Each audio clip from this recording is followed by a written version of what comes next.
অনুতপ্ত হয়ে যদি আল্লাহর কাছে দোয়া করেন, দেয়ালে পিঠ থেকে গেছে, কোনো রাস্তা নাই বের হওয়ার, ওই মুহূর্তেও আপনাকে বিপদ থেকে উদ্ধার করবে কে?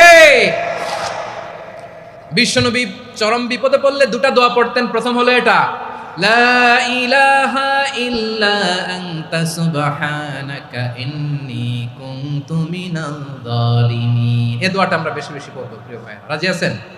সবাই আওয়াজ করে পড়ুন ইনশাআল্লাহ। আমার প্রিয় ভাইয়েরা, বিপদে পড়লে বিশ্বনবী আরো একটা দোয়া পড়তেন, লা ইলাহা ইল্লাল্লাহুল আযীমুল হালিম, লা ইলাহা ইল্লাল্লাহু রাব্বুল আরশিল আযীম, লা ইলাহা ইল্লাল্লাহু রাব্বুস সামাওয়াতি ওয়াল আরদি ওয়া রাব্বুল আরশিল কারীম। এই যে বললাম, রেকর্ড হয়ে গেছে, এখন তো আর ইনস্ট্যান্ট মুখস্থ না হলো, পরে মুখস্থ করে নেবেন। আল্লাহ ছাড়া কোনো উপাস্য নাই, তিনি সুমহান, মহা সহিষ্ণু। আল্লাহ ছাড়া কোনো উপাস্য নাই, তিনি সুমহান, আরশের অধিপতি। আল্লাহ ছাড়া কোনো উপাস্য নাই, তিনি আকাশের মালিক, জমিনের মালিক, তিনি সুবিশাল, আরশের অধিপতি। সুবহানাল্লাহ পড়েন। এই দোয়াটা কেউ যদি পড়ে যদি এর ওসিলা করে দোয়া করে, তাকে বিপদ থেকে মুক্তি দেয় কে? মনে থাকবে আপনাদের? তাহলে বিপদের প্রথম ধাক্কায় কি যেন পড়তে হয়? ইন্না লিল্লাহ।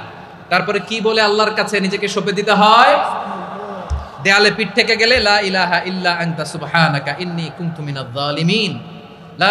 দুই নাম্বার হচ্ছে লা ইলাহা ইল্লাল্লাহুল আযীমুল হালিম, লা ইলাহা ইল্লাল্লাহু রাব্বুল আরশিল আযীম, লা ইলাহা ইল্লাল্লাহু রাব্বুস সামাওয়াতি ওয়াল আরদি ওয়া রাব্বুল আরশিল কারীম। মনে থাকবে? ইনশাআল্লাহ বলেন সবাই, আওয়াজ করে সবাই ইনশাআল্লাহ। বিপদ আসলেই প্রথমে বিশ্বনবী সাল্লাল্লাহু আলাইহি ওয়াসাল্লাম একটা দোয়া পড়তেন। কি পড়তেন?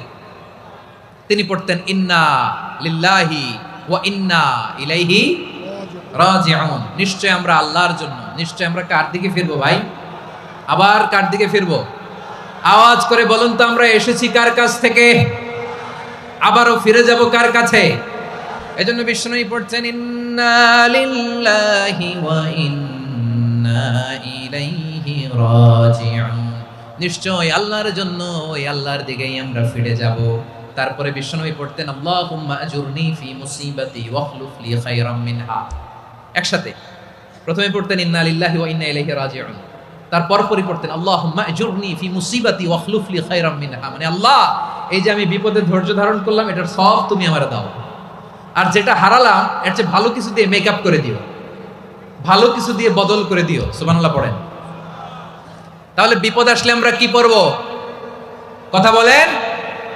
এই যে আমি শুয়েছিলাম, নাশিদ গাচ্ছিল ওরা, এদেশে পরস্পরে দেখা হলে দেয় সালাম, এদেশে আমজনতার হৃদয় জুড়ে পাকালাম, এদেশে বিপদ এলে সর্বজনে সর্বক্ষণে দোয়া পড়ে ইন্না লিল্লাহ। কি পড়ে?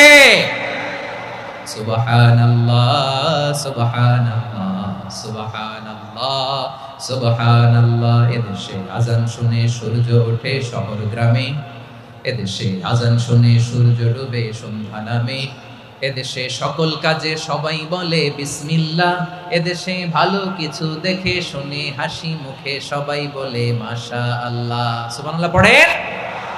তাহলে বিপদ এলে আমরা কি পড়ি?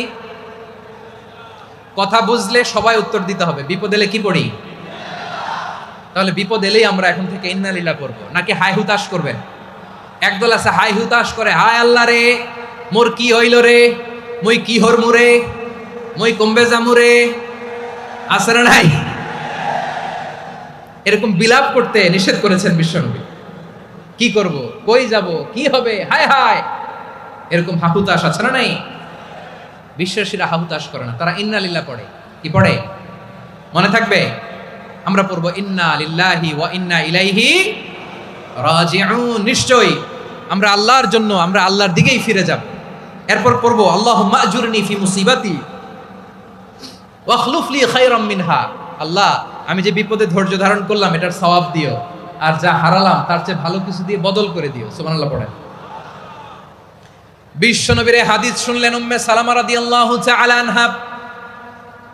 ওনার স্বামী হলো আবু সালামা। মজার ঘটনা খেয়াল করে শুনেন আমার প্রিয় কলিজার টুকরা ভাইয়েরা। কানগুলো খরগোশের কানের মতো খাড়া করে আমার দিকে তাকান। সাইয়্যিদাতুনা উম্মে সালামা রাদিয়াল্লাহু তাআলা আনহা, ওনার স্বামীর নাম আবু সালামা। শ্রেষ্ঠ দম্পতি, শ্রেষ্ঠ ফ্যামিলি।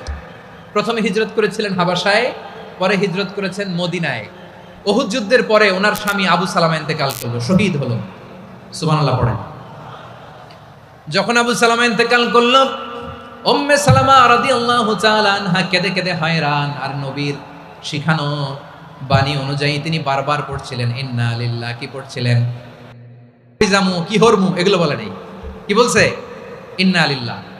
যেহেতু বিশ্বনবী বলেছেন কেউ যদি বিপদের প্রথম ধাক্কায় পড়ে ইন্না লিল্লাহি ওয়া ইন্না ইলাইহি রাজিউন আল্লাহুম্মা আজুরনি ফি মুসিবাতি ওয়া আখলুফ লি খায়রাম মিনহা, তাহলে এই বিপদে যে সে যা হারালো তার চেয়ে শ্রেষ্ঠ কিছু দিয়ে আল্লাহ তার বদল দিয়ে দিবে।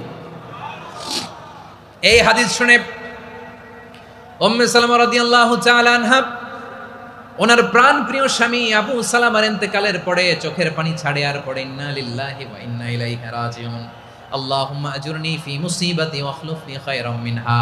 বারবার এই দোয়া পড়ে চোখের পানি ছাড়ে, এই দোয়া পড়ে চোখের পানি ছাড়ে, আর মনে মনে বলে আবু সালামার মতো ভালো মানুষ মদিনাতে নাই, আবু সালামার চেয়েও ভালো মানুষ মদিনাতে নাই, তার চেয়ে ভালো মানুষ কি করে আল্লাহ তাআলা আমারে দিবে, তার চেয়ে ভালো মানুষ তো আমি মদিনাতে দেখি না। চোখের পানি দিয়ে বুক ভাসায় আর নবীর হাদিসের উপর আমল করে পড়ে ইন্না লিল্লাহি ওয়া ইন্না ইলাইহি রাজিউন, ইন্না লিল্লাহি ওয়া ইন্না ইলাইহি রাজিউন। পড়তে পড়তে চোখের পানি ছাড়ে আর চিন্তা করে বিশ্বনবী বললেন এই দোয়া পড়লে যেটা হারালাম তার চেয়ে ভালো কিছু দিয়ে আল্লাহ পুরস্কার দেয়। আবু সালামের চেয়ে ভালো মানুষ মদিনার মধ্যে আর কে হতে পারে? কি আজীব তামাশা, কি অবাক করা ঘটনা।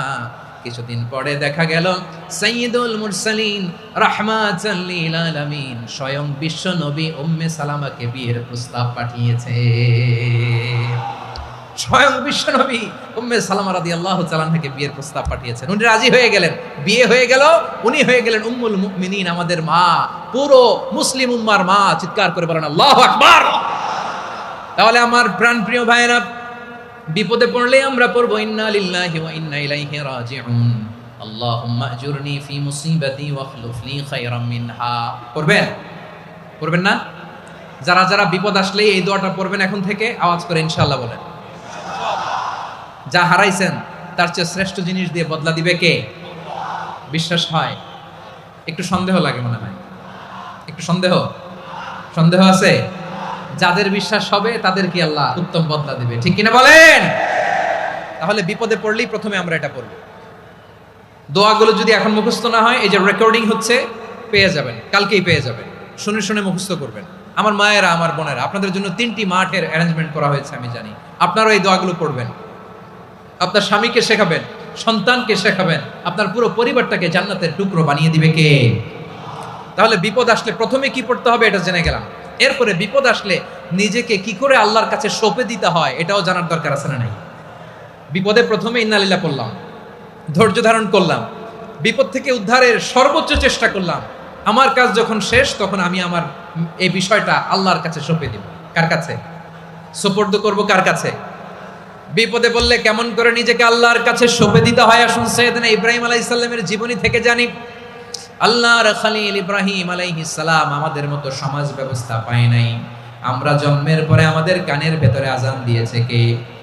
একামত দিয়েছে কে? আমাদের বাপ-দাদারা আমাদের কানে আজান দিয়েছে কি দেয় নাই?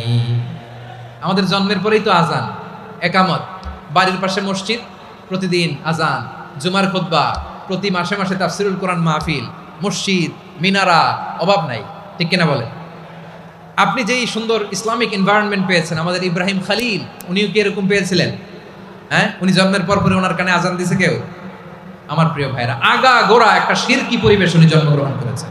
উনি ছাড়া ওই তল্লাটে একজনও আল্লাহর উপর বিশ্বাসী নাই। কল্পনা করতে পারেন? গোটা তল্লাটে, গোটা দেশে বিশ্বাসী মুমিন, আল্লাহর উপর বিশ্বাস স্থাপনকারী কয়জন? সবাই বলেন কয়জন? বাকি সব মুশরিক। বাকি সব মুশরিক নিজের সাথে নিজে শক্ত বোঝাপড়া করে, অ্যানালজি করে, সেলফ কনভারসেশন করে উনি মহা সত্যের সন্ধান পেয়েছে। উনি আকাশের তারা দেখে ভাবে মনে হয় এটাই আমার খোদা, পরে দেখে তারা নাই, মনে মনে বলে না তাইলে এটা না। আবার চাঁদ দেখে বলে চাঁদটা বড় মায়া লাগে, মনে হয় এটাই আমার রব, পরে দেখে চাঁদও নাই, কয় না এটা না।